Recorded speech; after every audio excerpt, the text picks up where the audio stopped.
ওনাকে prime minister declare করে দিলেই হয়। আমি আগেও বলেছি, এখনো বলছি, প্রাইম মিনিস্টার দেশের কে? নরেন্দ্র মোদী না অমিত শাহ? মোদীজি তো বাইরে বাইরে ঘুরে বেড়ান আর সব ছেড়ে দিয়েছেন অমিত শাহর হাতে, তা ওনাকে প্রাইম মিনিস্টার ডিক্লেয়ার করে দিলেই হয়।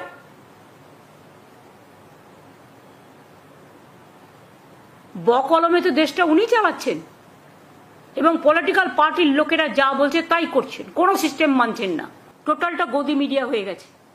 সকালবেলায় বিজেপির একজন চুনোপুটি নেতা,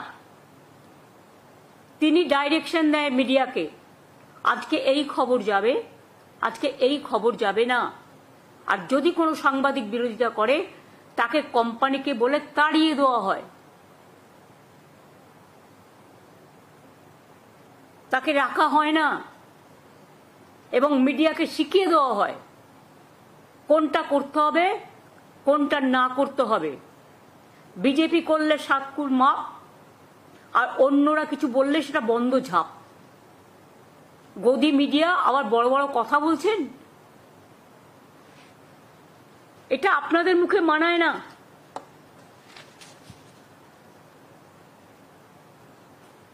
কনস্টিটিউশনাল মোরালিটির কথা বলছেন কারা? যারা কনস্টিটিউশনটাকে একটুও সম্মান দেন না। বাংলাকে নিয়ে তো অনেক কথা বলেন, বাংলায় কিছু হলে 155-160টা টিম পাঠান, আর উত্তরপ্রদেশের দলিতদের ওপর যখন অত্যাচার হয়, গুজরাটে যখন গোদরা হয়, গুজরাটে যখন দাঙ্গা হয়, বা আপনাদের पहलगांव परे आपनादेर बीजेपी एमपी जो बात कहते हैं महिला के लिए, वो टाइम कहाँ आपका कॉन्स्टिट्यूशन का मोरालिटी रहते हैं? आप खुद देखिए असम में क्या चल रहा है, उत्तर प्रदेश में क्या चल रहा है। So this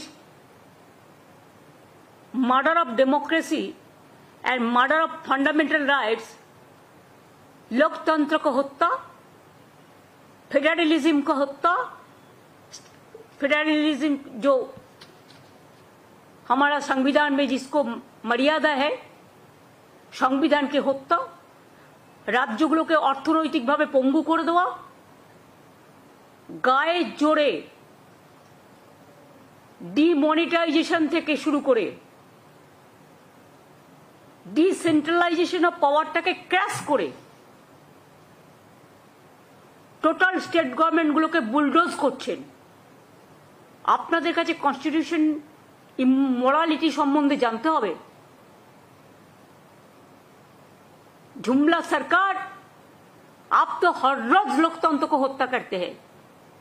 यूपी में कितना इनजस्टिस होता है हर दिन।